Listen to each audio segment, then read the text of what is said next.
Exode 23, 27 à 31. Amen. Amen. Amen.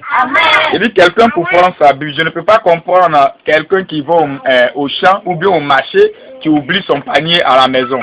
Arrivé à la maison, c'est quelque chose qu'ils vont te donner. Ils vont te donner quelque chose d'autre pour pouvoir mettre sûrement ton truc à l'intérieur. Alléluia. Amen. Alléluia. Amen. Alléluia. Amen. Donc tu vas prendre ta Bible. Tu vas simplement prendre ta Bible. Prends simplement ta Bible.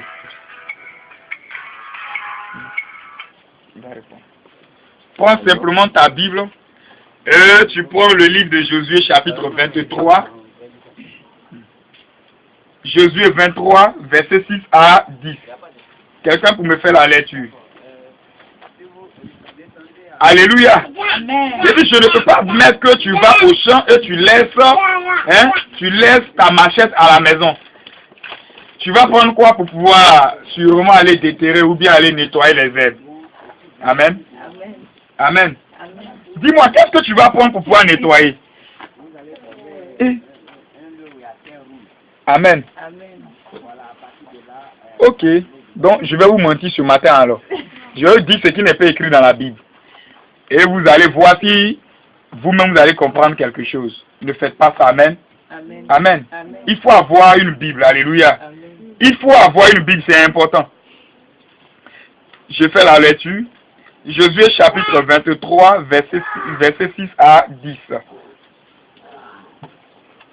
Appliquez-vous avec force à observer et à mettre en pratique tout ce qui est écrit dans le livre de la loi, de Moïse, sans vous en détourner ni à droite ni à gauche. Alléluia. Au verset 7, il dit, ne vous mêlez point avec ceux. Amen. Ne vous mêlez point avec ces nations. Ne vous mêlez point avec ces nations qui sont restées parmi vous. Ne prononcez point le nom de leur Dieu et ne les employez point en jurant. Ne les servez point et ne vous prosternez point devant eux. Au verset 8, il dit, mais attachez-vous à l'Éternel, votre Dieu, comme vous l'avez fait jusqu'à ce jour. L'Éternel a chassé devant vous des nations grandes et puissantes.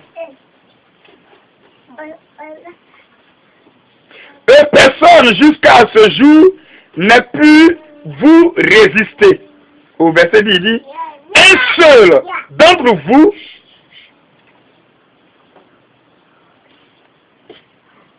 excusez-moi,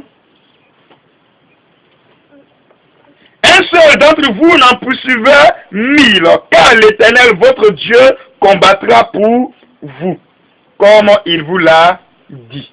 Amen. Amen. Amen. Amen. Josué chapitre 23, le verset 6 à 10. Et pour ceux qui prennent note, Deutéronome 11, verset 22 à 25, Exode 23, 27 à 31. Amen. Dieu nous fera grâce, on reviendra sur ce message. Amen. Compte tenu du temps, Dieu nous fera grâce, on reviendra dessus. Et même si Dieu le voulant, on aura un programme pour pouvoir réellement enseigner véritablement sur ce message. Alléluia. Mais ce que j'aimerais nous faire comprendre ce matin, amen, j'aimerais nous dire simplement de s'attacher à l'Éternel. Alléluia. Attachons-nous à l'Éternel. Peut-être je pouvais sûrement prendre un autre thème pour dire peut-être l'Éternel combattra pour toi. Alléluia. Je pourrais peut-être sûrement te dire ce matin que l'Éternel combattra pour toi. Mais pour que l'Éternel puisse combattre pour toi, il faut quelque chose. Alléluia. Alléluia. Amen. Alléluia. Amen. Ce que j'aimerais dire à quelqu'un ce matin, peut-être si je voulais donner un thème à ce petit enseignement-là, je pourrais dire, attachons-nous à l'Éternel. Le thème de ce matin, attachons-nous à l'Éternel. Alléluia. Ou quelqu'un me dira, mais comment faire pour pouvoir m'attacher à l'Éternel? Qu'est-ce que je dois faire pour pouvoir m'attacher à l'Éternel? Alléluia. Amen. Je peux aussi te dire, le combat que Dieu mènera pour toi dépendra de toi-même. Parce que Dieu ne peut pas combattre pour quelqu'un que lui-même, il sait très bien qu'il n'est pas à sa présence. Il dit, détournez-vous. Il dit, nous sommes dans cette nation, mais nous n'appartenons pas à cette nation. Alléluia. Amen. Il dit, ne marchons pas selon les choses de ce monde. Ne marchons pas selon les choses de ce monde. Ne nous accordons pas aux choses du monde. Mais aujourd'hui, les chrétiens sont plus que les païens. Le monde se trouve aujourd'hui dans l'église et l'église se trouve aujourd'hui dans le monde. Je m'explique. Tout ce qui se passe aujourd'hui dans le monde, c'est dans l'église, nous voyons cela. Et ce qui devrait se passer dans l'église, nous voyons cela au dehors, c'est-à-dire dans le monde. Dieu ne fera rien dans ta vie si tu n'es pas accroché à lui. Un mendiant qui n'est pas accroché, une mangue qui n'est pas accrochée à un mendiant ne pourra jamais devenir une mangue. Ça ne peut même pas se développer. En plus forte raison qu'on m'a dit non, cela peut mûrir. Alléluia. Amen. Alléluia. Amen. Comme Jésus pouvait le dire, que lui il est l'arbre. Et nous sommes, comment on appelle ça, les branches. Les branches. Alléluia. Amen. Si une branche n'est pas connectée à l'arbre, cette branche ne peut pas produire. Et Jésus lui-même qui est l'arbre, la racine de Jésus, c'est Dieu. Alléluia. Amen. Parce qu'il faut la racine. Pour que la racine puisse prendre le sel numérique dans le sol pour pouvoir communiquer cela à l'arbre. Et l'arbre, à son tour, va le faire monter et le distribuer dans ses branches. Afin que les feuilles qui se posent sur ces branches-là puissent mieux se développer et au fil du temps, l'arbre puisse produire des fruits, afin que ça puisse produire des bons fruits. Alléluia. Amen. Si nous ne sommes pas accrochés à Jésus-Christ, nous ne verrons pas de miracle dans notre vie. Or, il y a certaines personnes qui viennent à l'église à cause d'un miracle. Mais si tu n'as pas Dieu avec toi, tu ne verras rien. Tu peux même passer 1000 ans dans une église, tu ne verras rien. Et si une église aussi n'a pas sa racine ou sa source en Jésus-Christ, si une église ne compte pas sur Dieu, cette église ne peut pas grandir. Alléluia. Amen. Alléluia. Amen. Ce matin, je prie et dis, Seigneur, je veux voir ta gloire. Seigneur, je veux voir ta grandeur. Seigneur, fais-moi voir ta gloire pour ce ministère. Et ce matin, Dieu va me mettre ce message en cœur pour dire, parle à mon peuple. Mais avant qu'il puisse parler à ce peuple, il me parlait déjà. Il dit, je vais d'abord te parler, afin de pouvoir communiquer cela à mon peuple. Il dit, si nous voulons grandir, si nous voulons voir des miracles se produire dans cette église, si nous voulons réellement voir l'église, mais comme nous voulons le faire, si nous voulons réellement bâtir cette église, alors on doit compter sur Dieu. On doit s'attacher à Dieu. On ne doit pas regarder le nombre de fidèles qui sont en face de nous. On ne doit pas, les fidèles aussi ne doivent pas aussi regarder les chaises qui sont vides. Une église ne peut pas grandir si nous ne comptons pas sur Dieu. Une église ne peut pas grandir si nous n'avons pas Dieu avec nous. Alléluia. C'est comme un enfant qui vient à peine de naître. Cet enfant ne peut pas grandir si sa mère ne s'occupe pas de lui. Alléluia. Dieu représente notre mère. Dieu représente notre père. Quand Dieu dit, l'or et l'argent m'appartiennent, l'or et l'argent ne peut pas quitter au ciel pour pouvoir tomber, afin qu'on puisse les ramasser et venir construire cette église que nous voulons réellement bâtir. Alléluia. Amen. Alléluia. Amen. C'est de mettre simplement nos confiance en ce Dieu-là. Aujourd'hui, certainement, peut-être tu es découragé.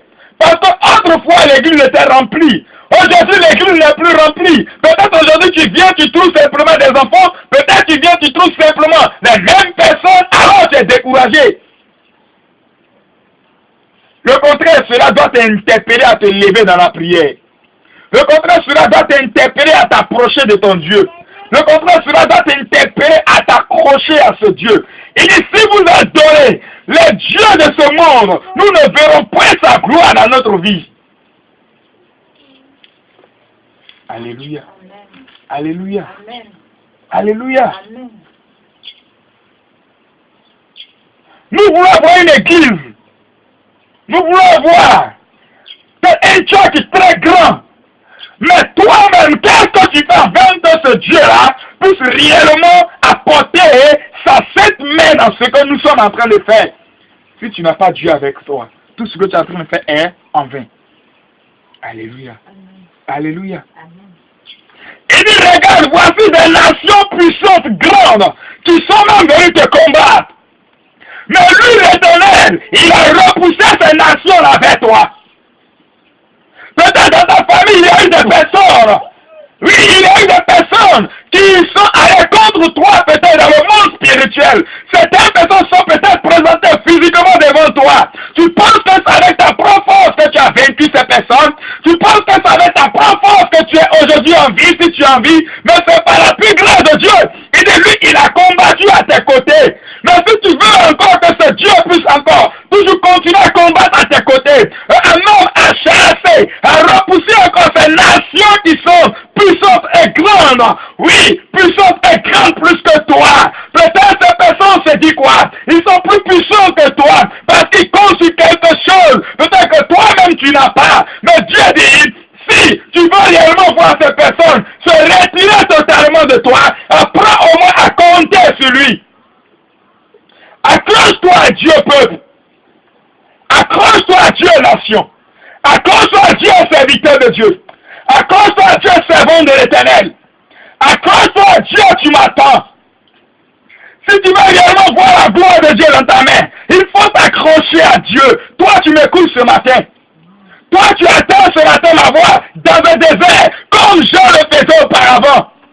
Peut-être tu te dis non, là où ces jeunes servent le Dieu, il y a l'eau. Oui, il n'y a pas de route. Peut-être qu'ils sont en train de s'amuser. Mais je vais te dire quelque chose. Ce n'est pas l'endroit qui compte. J'ai été dans le désert. Il n'y avait pas de route. La Bible dit, les gens passaient même dans la brousse pour pouvoir aller rencontrer simplement Jean. Jean prêchait la repentance. Alors, dans ce désert, il y avait des personnes qui venaient donner sa vie à Dieu. Si Dieu a permis à ce qu'on soit ici, il y a partout. Mais s'il ne nous a pas amenés en ville, et c'est dans ce bas-fond qu'il est venu nous déposer, dans ce désert, c'est que Dieu a un plan pour toi dans ce désert, frère. Dieu a un plan pour toi dans ce désert, nation. Dieu a un plan pour toi dans ce désert, serviteur. Dieu a un plan pour toi dans ce désert, maman. Dieu a un plan pour toi dans ce désert. Mais accroche-toi à ce Dieu simplement, et tu verras sa gloire s'accomplir dans ta vie.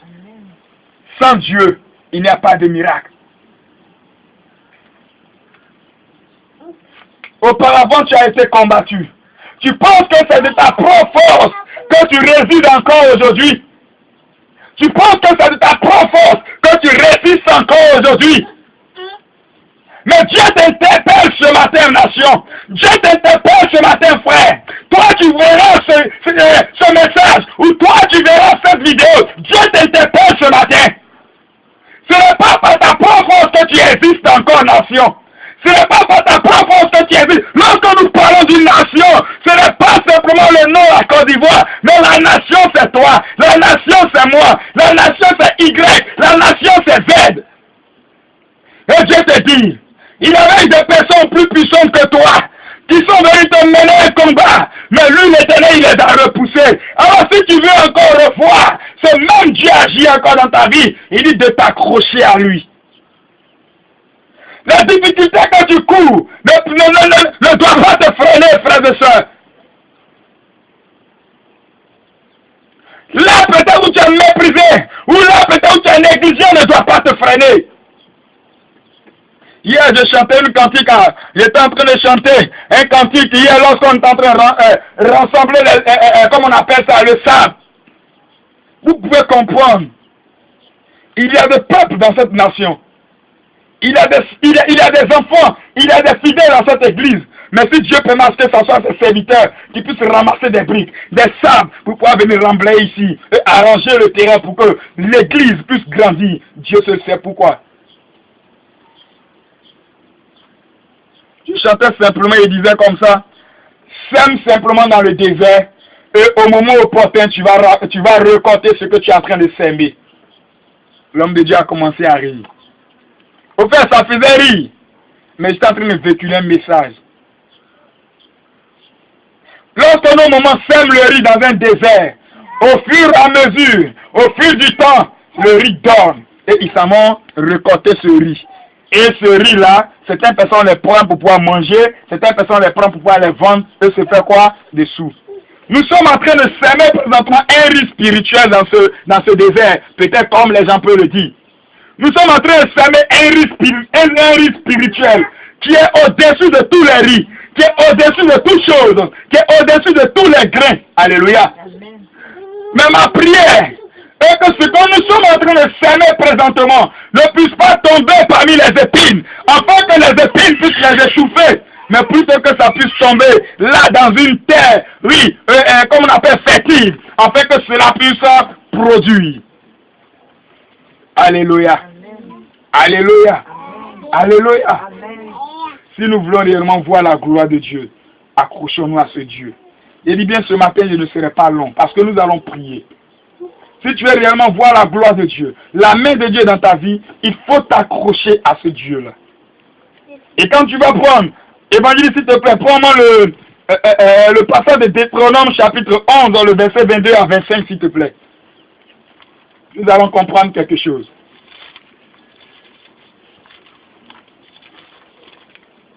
Deutéronome 11, 22 à 23.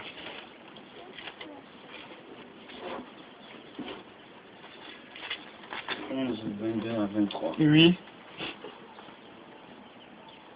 Car si vous observez tous ces commandements, il dit car si vous observez tous ces commandements, je vous prescris, comment l'Éternel je vous prescris aujourd'hui, si vous marchez selon ma parole, si vous marchez selon ce que je vous ai dit, dans le livre de Josué, il dit, si vous observez et vous pratiquez toutes les lois que Moïse vous a prescrites, c'est-à-dire dans les 10 commandements, dans le livre des ordres, dans les 10 commandements de Dieu, Dieu a révélé à Moïse d'établir les 10 commandements, c'est-à-dire des lois, comment les enfants de Dieu doivent marcher. Et ces lois-là, c'est parce que le peuple d'Israël n'obéissait pas à Dieu. Le peuple d'Israël était n'obéissait pas à Dieu, il était dans la désobéissance. Alors Dieu va dire à son serviteur Moïse, retire-toi d'eux, va sur la montagne, commence à prier, car moi l'Éternel, je vais te montrer quelque chose. Alors lorsque Moïse est revenu avec les 10 commandements de Dieu, il avait trouvé le peuple d'Israël qui était en train d'adorer les statues, qui était en train d'adorer les dieux de Baal. Alors la Bible dit, Moïse s'est fâché, il a cassé les 10 commandements. Alléluia. Amen. Pourquoi? Parce que ces enfants-là ne l'ont pas attendu. Oh, Dieu voulait leur montrer quelque chose. Aujourd'hui, les fidèles que nous sommes, les chrétiens que nous sommes, nous n'aimons pas attendre le temps de Dieu dans notre vie. Nous aimons prendre le raccourci. Or, le raccourci ne vient pas de Dieu. Pour être grand, il faut être préparé. Un enfant, pour qu'il soit un boss, comme on a l'habitude de le dire, pour qu'il soit peut-être un PDG, il faut qu'il commence d'abord par école maternelle, primaire, secondaire, etc. Il y a des examens qu'il va passer. Quand il finit, il doit aller présenter un concours. S'il a admis à ce concours-là, c'est là sûrement il va avoir ce poste qu'il veut avoir. Alléluia. C'est la même chose. Alléluia. Tant que tu n'es pas encore formé, tu ne peux pas devenir grand. On est grand. Dans le plan de Dieu, nous sommes déjà bénis. Dans le plan de Dieu, nous sommes déjà grands. Mais comment faire pour que cette grandeur-là se manifeste réellement dans notre vie? C'est là le problème. Comme peut-être je pourrais le dire, c'est là le bas blesse. Alléluia. C'est là. Continuons, frère. Et si vous les mettez en pratique? Il dit, si vous mettez ce commandement comme moi l'Éternel, je vous prescris en pratique. Pour aimer l'Éternel, votre Dieu. Mon ami, lis-moi normalement, s'il te plaît. Pour aimer l'Éternel, votre Dieu. Il dit, pour aimer l'Éternel, votre Dieu. Marchez dans toutes ses voies et pour... Marchez dans toutes ses voies pour... vous attacher à lui. Pour vous attacher à lui, amen. Amen. Comment on peut marcher dans la voie de l'Éternel? Comment? Et comment on peut s'attacher à Dieu? Souvent, je l'ai dit ici la fois dernière que nos compagnies peuvent nous empêcher d'entrer dans la gloire de Dieu ou de voir la gloire de Dieu se manifester dans notre vie. Toi-même, quand tu es assis au milieu de tes amis là-haut, quelles sont vos causeries? Causeries que vous-même vous faites là, quelles sont vos causeries? Dans vos causeries, quelle est où est la part de Dieu dedans? Tout ce que tu fais, il n'y a pas Dieu. Tout ce que tu fais là, il n'y a pas Dieu. Or, tu te dis un enfant de Dieu. Tu te dis un chrétien, baptisé, confirmé, comme on le dit. Mais il n'y a pas Dieu dans tout ce que tu fais. Un païen même est mieux que toi. Maintenant, toi, on va te placer où? Il faut te détourner de ces choses-là. Et reviens à l'Éternel. Comme cet enfant prodige. Reviens vers ton Père. Un père, il a toujours l'amour de ses enfants. Ce Dieu ne pourra pas te rejeter. Lui, il est là, il a les bras ouverts. Il dit, celui qui vient vers lui, il l'accueille. Il faut abandonner le monde. Il faut abandonner ce que tu appelles ton gros cœur. Il faut abandonner ce que tu appelles la colère. Il faut abandonner ceux qui n'ont pas la gloire de Dieu. Toi, un enfant de Dieu, maman même t'envoie, tu es impoli, tu insultes la maman. Et tu discutes à ta maman. Il faut arrêter. Alléluia. Alléluia. Amen. Il faut marcher dans la voie de l'Éternel. Il faut marcher selon la parole de Dieu. Il faut marcher selon la parole de Dieu. La Bible dit, enfants, obéissez à vos pères. Afin de faire quoi? Afin de faire quoi? Donnez, lisez vos Bibles, s'il vous plaît. Amen. Si tu veux grandir, dans la foi, il y a l'obéissance qui compte, qui prime. Alléluia. Alléluia. Continuons, frère. Tu t'arrêtes au verset 26. L'Éternel chassera devant vous tous sur ces nations. Et si vous marchez dans la voie de l'Éternel, alors voici ce qu'il fera pour vous. Il chassera devant vous ces nations, ces personnes. Et vous vous rendrez maître de nations plus grandes et plus puissantes que vous. Il vous rendra quoi? Maître Maître. des nations plus puissantes et plus grandes. Tout lieu que foulera la plante de vos pieds sera à vous. Il dit, si vous marchez dans ma voie, si vous